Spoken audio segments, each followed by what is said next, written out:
បាទសួស្តីអ្នកទាំងអស់គ្នាឥឡូវនេះខ្ញុំមានវីដេអូមួយបង្ហាញអំពីរបៀបដោះស្រាយសមីការ degree ទី2មានមួយអញ្ញត្តិអញ្ចឹងវិធីដោះស្រាយសមីការ degree ទី2មាន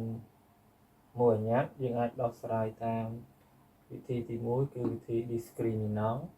វិធីទី2គឺបំបែកតួកណ្ដាលដើម្បីចាប់វាជាផលគុណកតា ចឹងសមីការ degree ទី2មានមួយអញ្ញត្តិមានរាង ax ការ៉េបូក bx បូក c ស្មើ0ដែលគេតាំង delta ស្មើនឹង b ការ៉េដក 4ac ហើយ a ត្រូវតែធំជាង0នោះយើងទាញបាន x អងឬទី1 x អងស្មើនឹងដក b បូកឬ delta លើ 2a ហើយឬទី2 x ដើស្មើដក b ដកឬ delta លើ 2a អញ្ចឹងគេមានឧទាហរណ៍ដោះស្រាយសមីការខាងក្រោមអញ្ចឹងសមីការក x ការ៉េបូក 2x ដក15ស្មើ0សមីការខ x ការ៉េបូក 5x បូក 6ស្មើ0សមីការក x ការ៉េដក16ស្មើ0ឥឡូវយើងមើលដំណោះស្រាយដោះស្រាយសមីការ degree ទី2លំហាត់ក x ការ៉េបូក 2x ដក15ស្មើ0ឥឡូវយើងដោះស្រាយតាម discriminant អញ្ចឹងយើងតាម discriminant អញ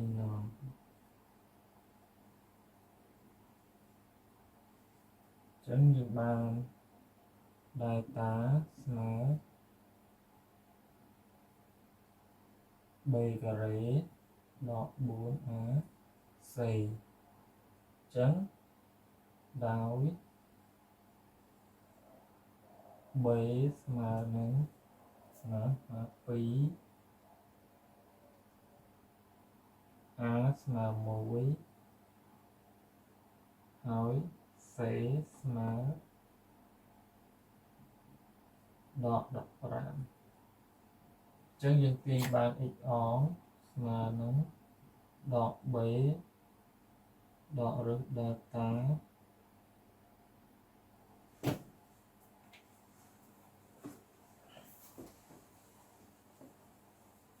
អញ្ចឹងយើងចំនួនតម្លៃ delta សិន delta ស្មើនឹងអញ្ចឹង b 2ការ៉េស្មើ4ដកនឹង4គុណនឹង a ស្មើ1 c ស្មើដក15អញ្ចឹង delta ស្មើនឹង4ដកគុណដកចេញបូក4 5ដង20ត្រាទុក2 4ដង4 4នឹង2 6ជាង60អញ្ចឹង delta ស្មើនឹង64ស្មើនឹង8ការ៉េអញ្ចឹងយើងទាញបាន x អង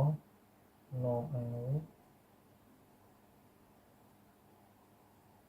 ទី1 x អងស្មើដក b ដកឬ delta លើ 2a អញ្ចឹងស្មើនឹង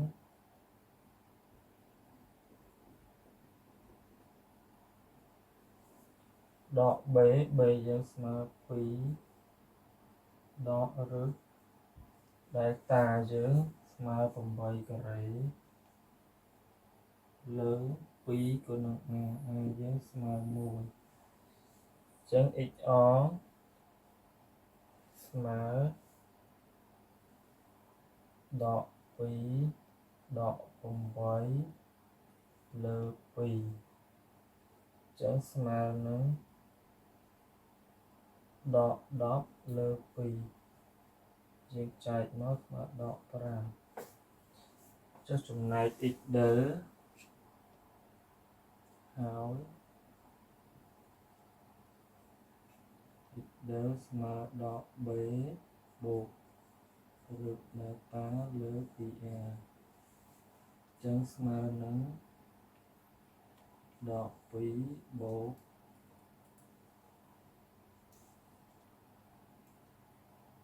8 ការ៉េលើ2គុណនឹង1ស្មើនឹងដក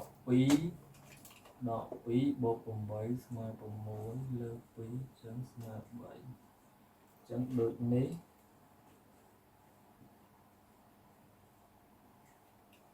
សម័យកាលមានឬx អស្មើដក5 x ដើស្មើ3នេះជាចម្លើយ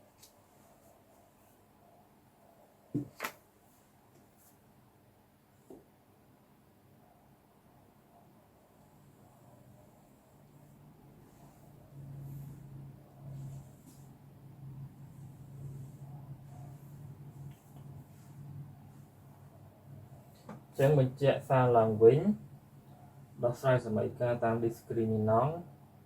យើងត្រូវតាំង data ស្មើ b ការ៉េដាក់ 4ac ដោយ b ស្មើ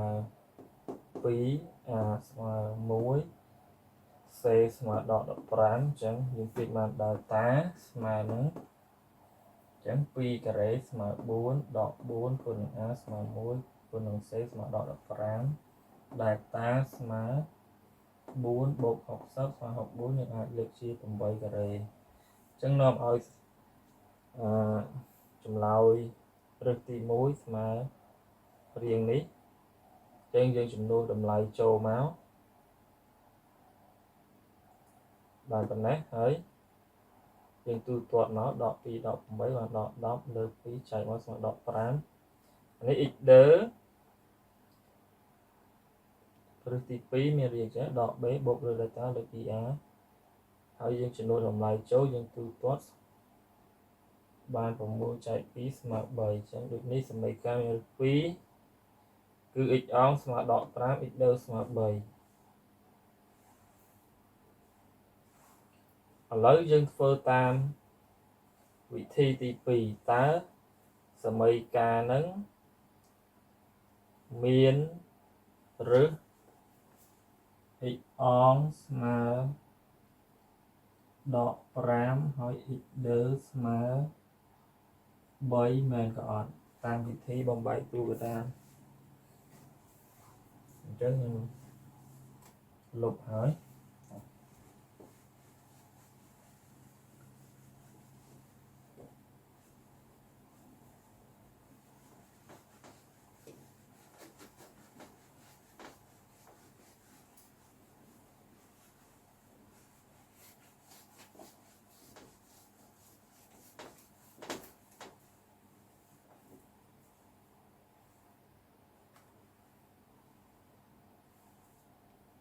ចឹងដើម្បី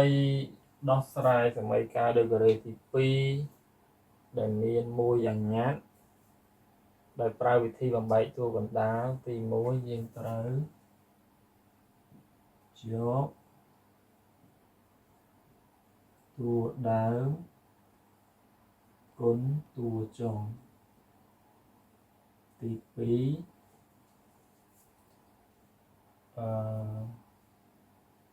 យកលទ្ធផលបំបែកជាផលគុណធ្វើម៉េចទូទាត់ទៅស្មើតួកណ្ដាលយ៉ាងនេះជាវិធានឥឡូវយើងមកមើលសមីការកមានរីកសមីការក x ការ៉េបូក 2x ដក15ស្មើ0អញ្ចឹងយើងយកតួដើមគុណតួចុងx ការ៉េគុណនឹងដក15បានដក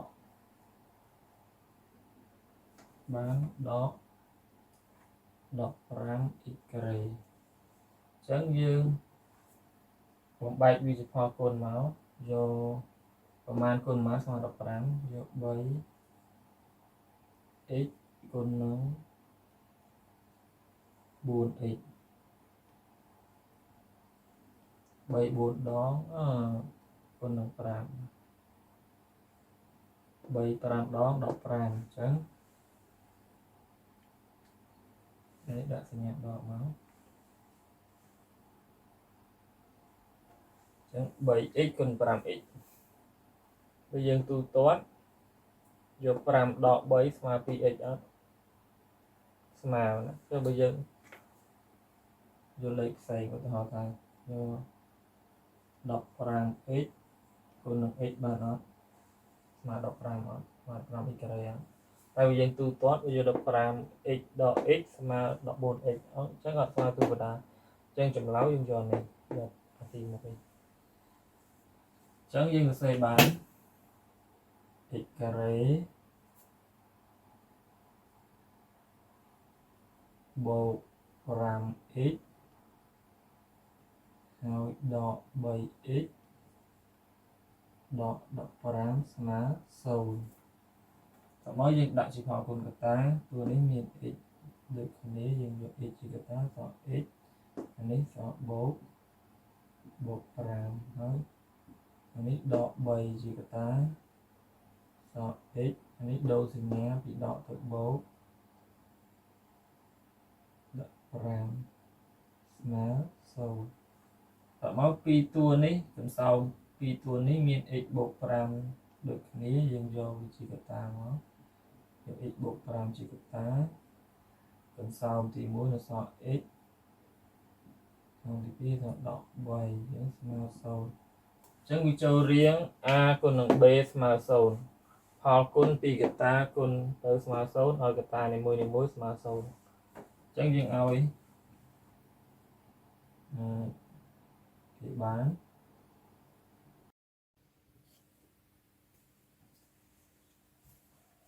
ចឹងដូចនេះ x ស្មើដក5ឬ x ស្មើ3ជាឬនៃសម័យកាល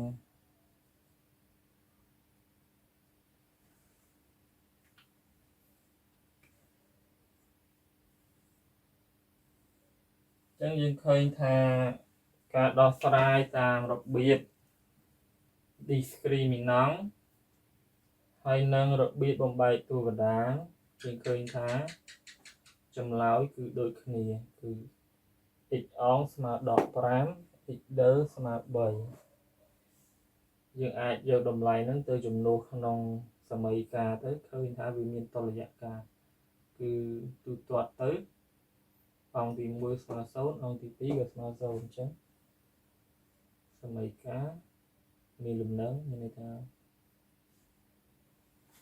ការដោះស្រាយរបស់យើងគឺបានត្រឹមត្រូវសូមអរគុណជួបគ្នានៅវីដេអូក្រោយហើយ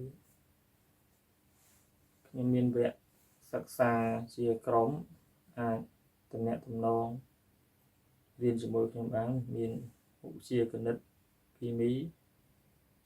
និងភាសាអង់គ្លេសសម្រាប់ថ្នាក់ទី7ដល់ទី9បាទសូមអរគុណ